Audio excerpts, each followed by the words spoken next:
Hello everyone, welcome to clinical knowledge in medicine. आज की video में हम बात करने वाले हैं top to toe assessment. As a first aider हमें क्या क्या असेस करना है किसी भी इमरजेंसी सिचुएशन में। अगर हमें फर्स्ट एड देनी है और पेशेंट्स अगर हमें मिलते हैं तो हमें क्या क्या असेस करना है, ये सब हम इस वीडियो में देखने वाले हैं। टॉप टू टो असेसमेंट कैसे हमें स्टार्ट करना है। So the initial top to to assessment steps इसके क्या रहते हैं। First one is resuscitation. अगर रिससिटेशन की नीड है, रिससिटेशन की नीड हमें कब होगी? अगर पेशेंट अनकॉन्शियस है और वो अच्छे से सांस भी नहीं ले पा रहा है।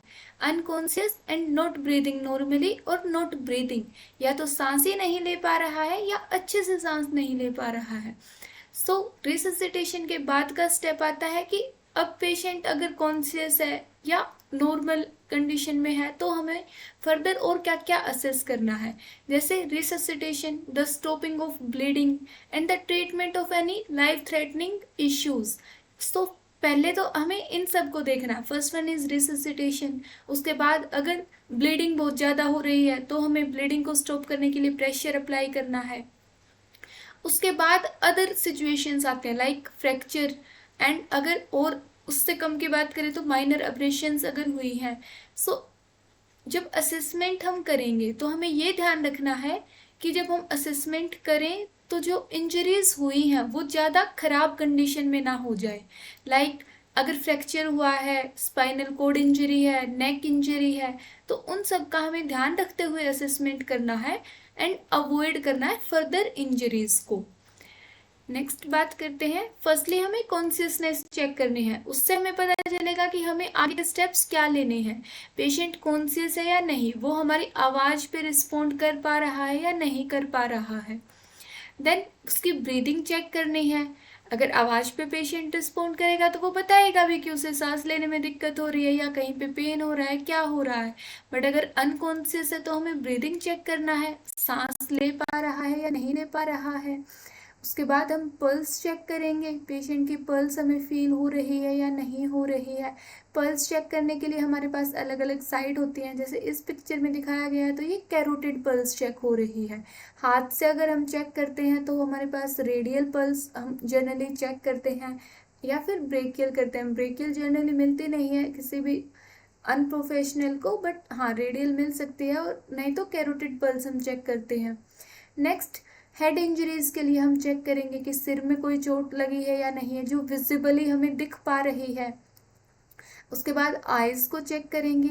अगर फर्स्टली हेड और आइज़ को हम तब चेक करेंगे जब पेशेंट कौन सी मतलब पेशेंट सांस ले पा रहा है, उसकी पल्स में कोई दिक्कत नहीं है।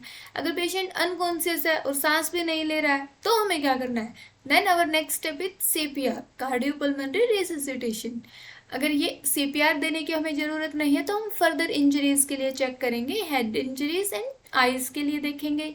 उसके बाद माउथ चेक करेंगे। नेक्स्ट ईयर्स को चेक करेंगे, अगर ईयर्स से ब्लीडिंग हमें मिल सकती है। नेक को चेक करेंगे, चेस्ट को चेक करेंगे, चेस्ट में रिब फ्रैक्चर हो सकता है। आर्म्स को चेक करेंगे, एब्डोमेन को चेक करेंगे। देन उसके बाद फर्दर हिप्स और ग्रोइन रीजन को चेक करेंगे।